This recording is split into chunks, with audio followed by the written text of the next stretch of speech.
to make a video because I've noticed that with this isolation period, there seems to be some sort of checklist happening. Everyone seems to be having to fulfill these things now that they're in isolation. I've narrowed it down to 4 things. 1, make banana bread. 2, make dalgona coffee. Hello.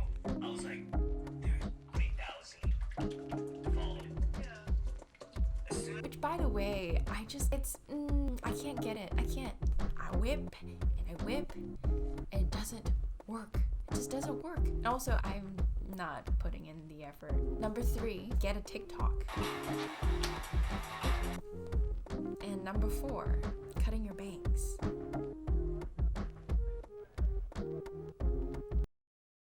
So that's all done now. Yeah, I got isolation bangs.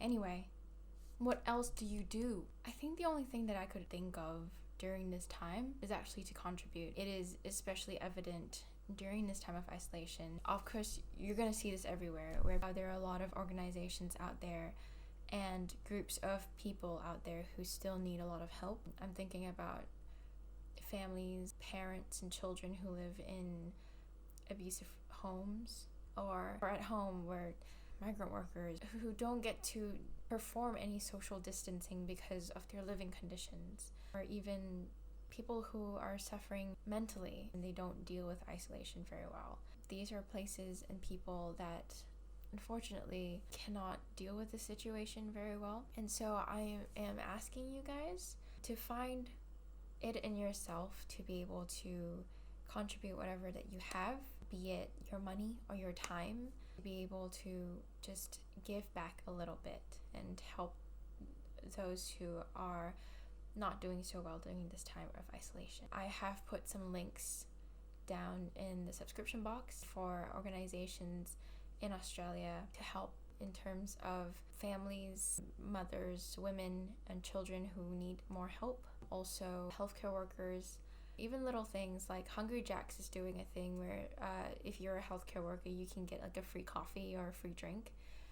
If you guys are willing to drive someone that you know who is a healthcare worker down to your local Hungry Jack's or something, I don't know if that is compliant with the rules, but even things like this, where little acts where you're able to contribute and to help those who are on the front lines or really putting themselves at risk. I know back home in Singapore, we have a government who is willing to give money. Everybody has a minimum of like $600. I've seen ministers who have been asking that if you can't afford it, do think about using that money to contribute to causes around Singapore, help those who need it a lot more than, say, me or maybe the person watching this. My friend Christy has done up a document for organizations in Singapore that you can help out, that I'm also going to link. Please do check all of these out and think about giving back during this time, even as you're at home in isolation. Thank you.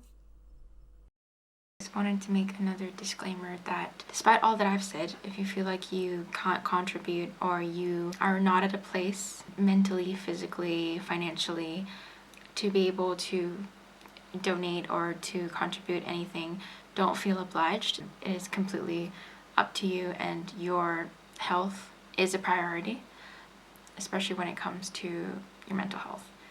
Yeah, take care of yourself. Okay, looking at it now, when I brush it aside, and then do the side ones, it's actually not that bad. I'm quite proud of myself.